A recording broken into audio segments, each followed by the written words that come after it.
alaikum wa rahmatullah. Chapter An-Nisa, chapter number 4 in Al-Quran.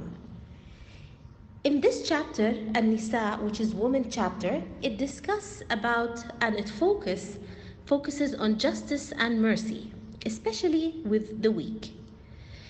In this chapter, it elaborates about all kind of people who could be oppressed, hence tyrannized, which includes orphans and their right, inheritance rule, male and female slave and their rights, because at that time in the old days there were slaves, there were people who are slaves, non-Muslim, and also discuss about non-Muslim minorities in Muslim land and how to treat them in mercy.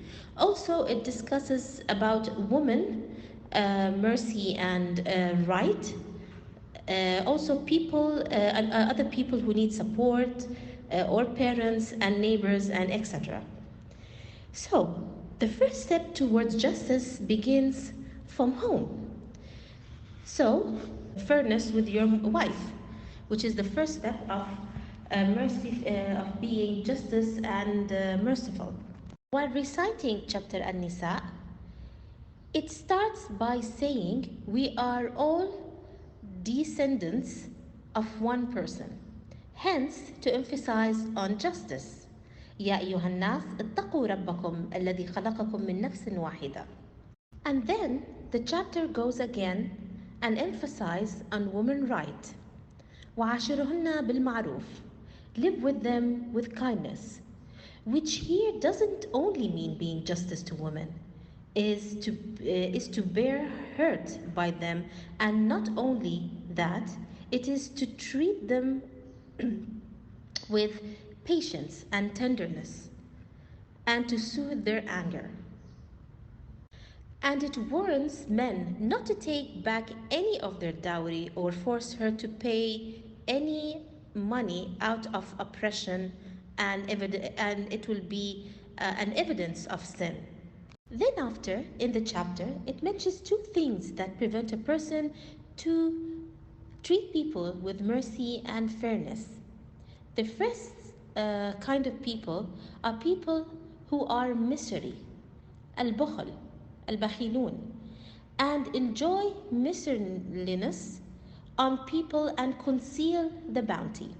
الذين يبخلون ويأمرون الناس بالبخل. And people who spend wealth to be seen of people.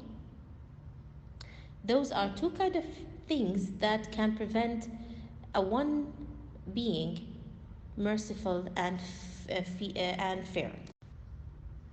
In this chapter, it stresses in verses number 58, Allah says, indeed, God commands you to render back trust to whom they belong, and then you judge between people. إِنَّ اللَّهَ يَأْمُرُكُمْ أَن تُؤَدُّوا الْأَمَانَاتِ. And then at the last quarter of this chapter, it talks about justice even in war and war ethics, and the danger of hypocrites to society justice. After that, in verses 97-98, Allah tells weak people what to do. If a person is weak, should you just only wait for the justice to happen? Or this is something required from that person who's oppressed and weak?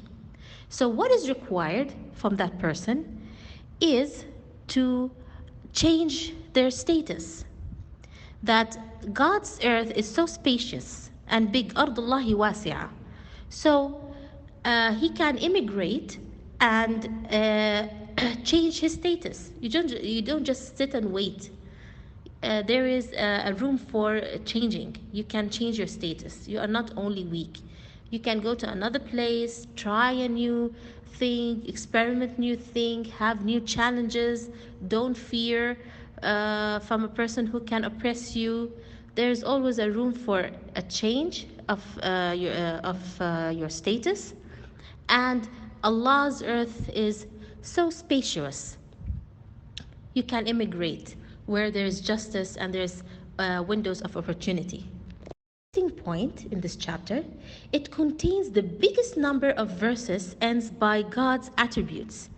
The attributes found in the chapter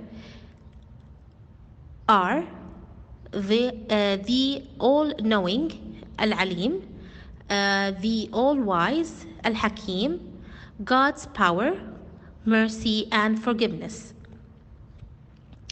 Mind you, knowledge, wisdom, and power and mercy are what yield justice.